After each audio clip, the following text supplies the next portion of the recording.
nós tivemos um gol muito cedo, né? Acho que 1 minuto de jogo. Mas dá tranquilidade para o adversário, tem que sair para cima. Nós até fizemos um primeiro tempo bom, tivemos várias oportunidades, acabamos não conseguindo um empate. Aí mudamos a equipe no segundo tempo também, em relação ao posicionamento tático, em relação aos jogadores. Mas no momento que nós mudamos, já que fizemos substituições, tomamos o segundo gol também. Então nós tivemos 2 gols, foram falhas nossas, aí acabou facilitando para o Guarani.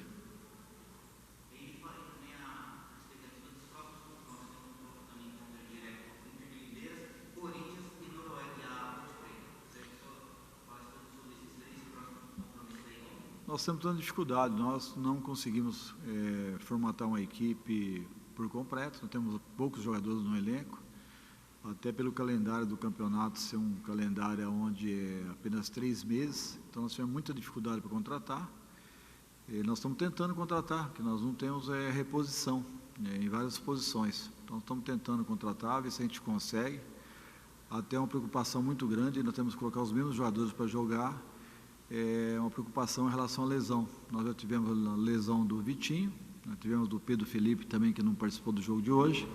São jogadores onde você tem um grupo pequeno, acaba fazendo falta.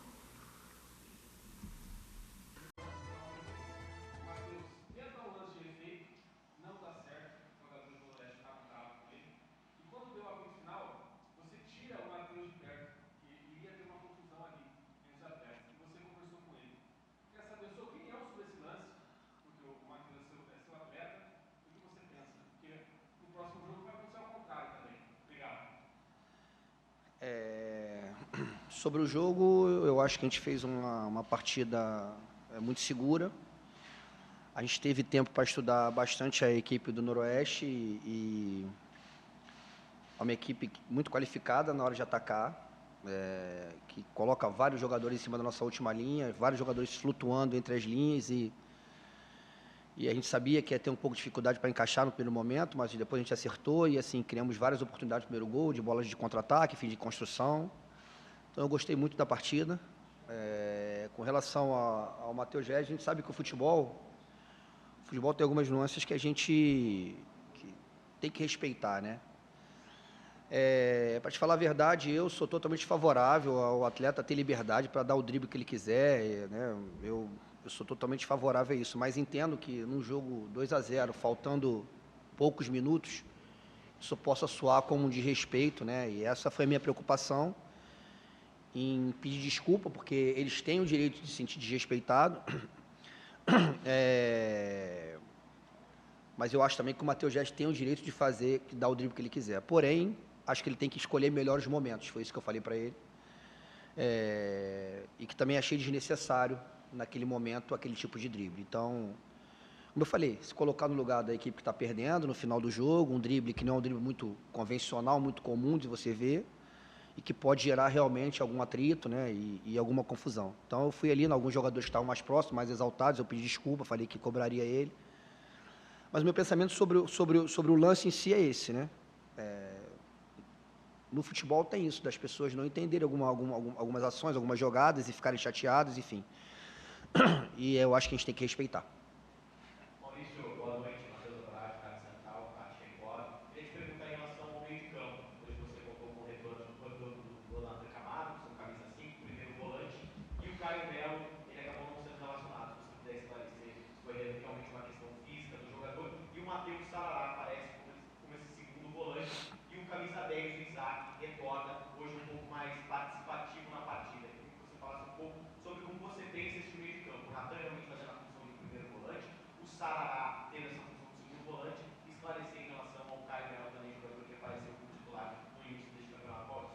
Eu falei isso para eles lá, isso agora lá.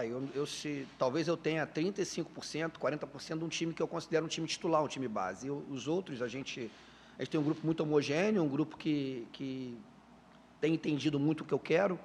E a gente tem trabalhado jogo a jogo, as questões físicas. Eu volto a falar, é um grupo que se formou em janeiro, praticamente. Graças a Deus, a gente tem evoluído durante a competição. Os treinos são poucos, é muito mais aqui nos vídeos, é muito mais ajuste dentro do campo. O Caio, ele vem ele vem de 3 jogos quase que jogando os 90 minutos, é redundante eu falar que são jogos atropelados, enfim, é natural que o jogador sinta, né? A gente tem tentado administrar tempo de muitos jogadores, e aqueles que são mais virtuosos fisicamente, a gente tem conseguido administrar com mais tempo, mas tem alguns que sentem, o que é natural. Nosso meio-campo, nossa equipe é uma equipe que pressiona quase que o tempo todo, que joga com a linha alta quase que o tempo todo. Dificilmente a gente baixa as linhas, a não ser para agrupar no momento que quebra a nossa primeira linha de marcação, enfim. Então é natural que a gente tenha o desgaste. O Caio teve um desgaste, a gente optou por segurar, porque qualquer lesão mais grave nessa competição, perde a competição. Então a gente está administrando dessa forma, e graças a Deus eu tenho um grupo bem homogêneo, um grupo que sabe realmente o que quer, eu já falei isso algumas vezes.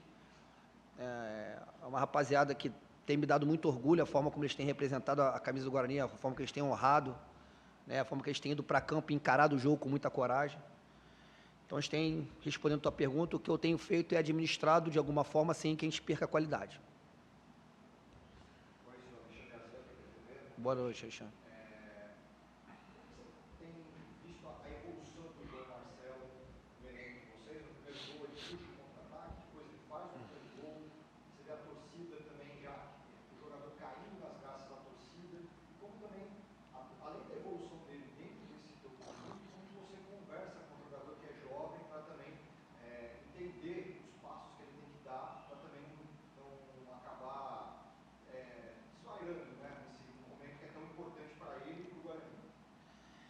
Isso, respondendo a tua última pergunta, é uma coisa que a gente tem a preocupação, né? E é preciso que a gente fique de olho, porque ainda é muito novo para qualquer tipo de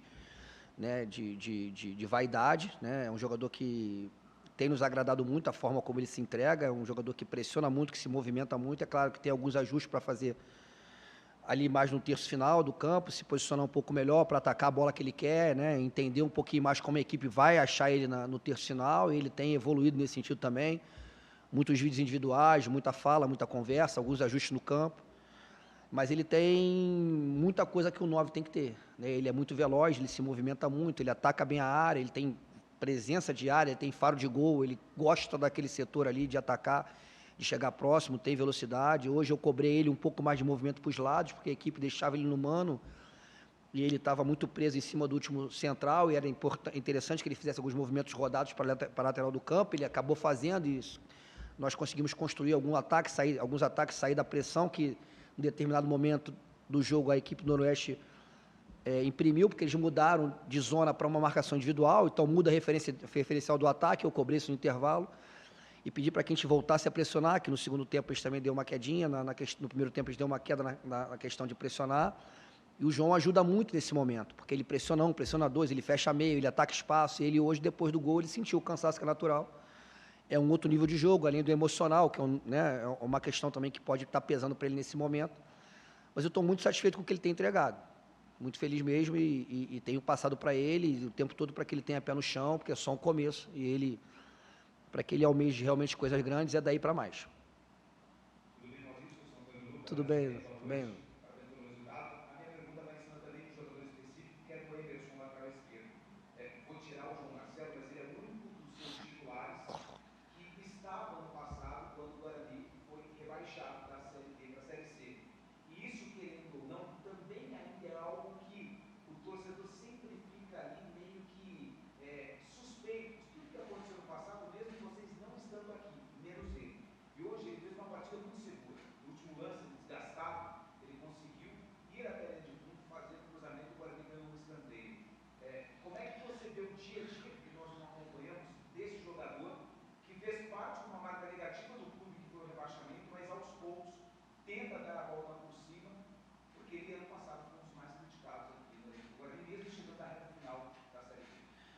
Bem, eu já conheci o Emerson, de vê-lo jogar, nunca tinha trabalhado com ele, mas com uma semana aqui no clube, treinando ele, eu falei para ele: eu tenho certeza que você vai alcançar coisas muito grandes na tua vida, porque ele é um lateral com muita valência física, com boa relação com a bola. É claro, eu acho que às vezes um jogo do treinador encaixa mais com determinado jogador, né? E ele tem estado feliz na maneira como ele está atuando. Eu acho que isso é um ponto importante para que ele possa desenvolver o melhor dele, né? É um dos jogadores que agora, mais um, fez 4 jogos sem sair, né? Mas é o que eu te falei, eu quando cheguei aqui eu já fiquei meio que assustado com a capacidade física dele, com a força que ele tem para atacar o terço final, tanto é que a gente joga liberando ele mais um pouco. E eu acho que a cabeça dele está muito boa, ele está muito confiante, né? Ele está muito feliz com um grupo de atletas com que ele tem trabalhado, está feliz com a ideia do nosso jogo, né? O que a gente tem passado para ele, eu acho que se reflete dentro do campo, né? Às vezes a gente meio que, né, estereotipa o jogador, né, por causa de um ano ruim, a gente acha que não, e assim, eu não... No futebol, às vezes, a verdade de hoje é a mentira de amanhã e vice-versa. Eu tenho gostado muito dele, muito mesmo, desde o início, da forma como ele se dedica ao trabalho, como ele encara todo dia, ele é um cara que está sempre predisposto, sempre escutando. Até teve aquele lance no primeiro jogo que você me perguntou, foi você não, desculpa, me perguntaram da discussão que eu tive com ele, tá? E não teve discussão, foi uma coisa que a gente estava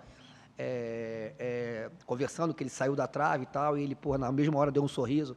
Então, o moleque é super do bem, que quer muito, né, um lugar no cenário nacional, e a cada partida que ele tem feito, ele tem melhorado. Isso é um sinal de evolução legal.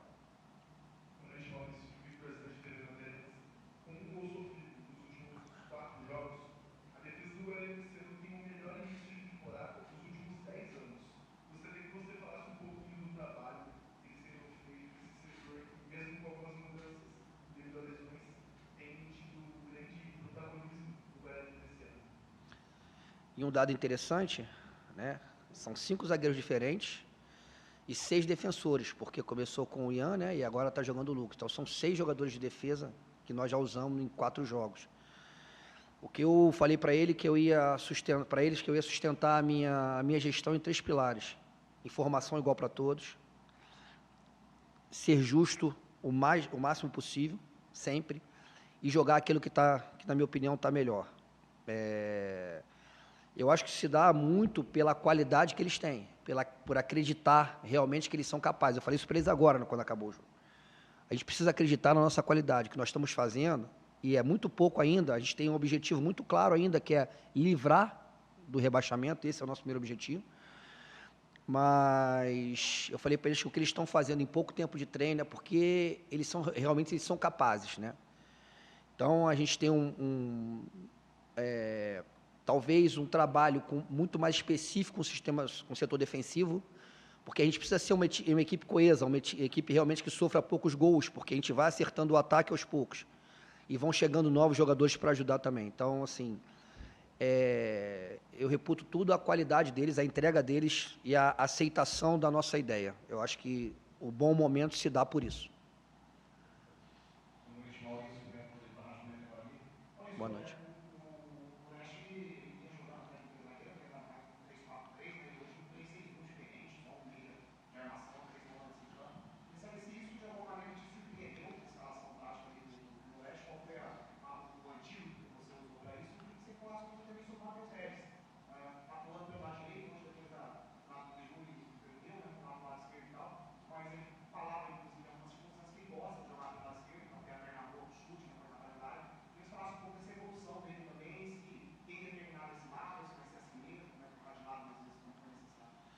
Apesar desse número, né, do 3-6-1, como você falou, no rodar da bola, né, eles entupiam a nossa linha com quase 5. Isso trouxe problema para a gente no início. Eles tinham 2 volantes ali, lado a lado, mas os outros estavam sempre buscando jogar entre linhas. Ele tem um jogo de parede com o Carlão muito interessante, ele faz muito bem esse papel, então eles quebram a linha com passe para frente, uma escorada, e tentam atacar as costas da defesa. E isso, no primeiro momento, causou problema para a gente tentou ajustar ali no primeiro tempo, mas eu só consegui ajustar realmente no intervalo do jogo, que foi quando eu mostrei para eles o que estava acontecendo, e a gente conseguiu se ajustar. Então, assim, apesar de 3 volantes, eles de repente tentar um meio campo um pouco mais coeso, mais forte, defensivamente falando, eles não perderam a essência de atacar e atacam bem. A ideia de ataque deles é muito boa, eu gostei muito. Em relação ao Matheus Gés, é um jogador versátil, que pode jogar pelos 2 lados. E aí eu opto pelo João, né, que é um meia de beirada, que é um meia que também joga pelo lado, até mais do que por dentro. E aí esse sim, o lado dele mais forte é o lado esquerdo. Então eu opto pelo Matheus Gés lá. Quando eu começar, de repente, com ponta, de pé trocado, talvez eu opte pelo Matheus pelo lado direito, mas ele me dá essa capacidade. Ele é um cara que consegue jogar tanto pelo lado direito quanto pelo lado esquerdo. Ele entende bem as funções do lado do campo. Isso facilita a gente. Então, assim, você pode ver num jogo ele pelo lado direito, no próximo jogo ele pode jogar pelo lado esquerdo, porque ele me dá essa capacidade. Obrigado, gente. Valeu, desculpa alguma coisa. Valeu, um abraço.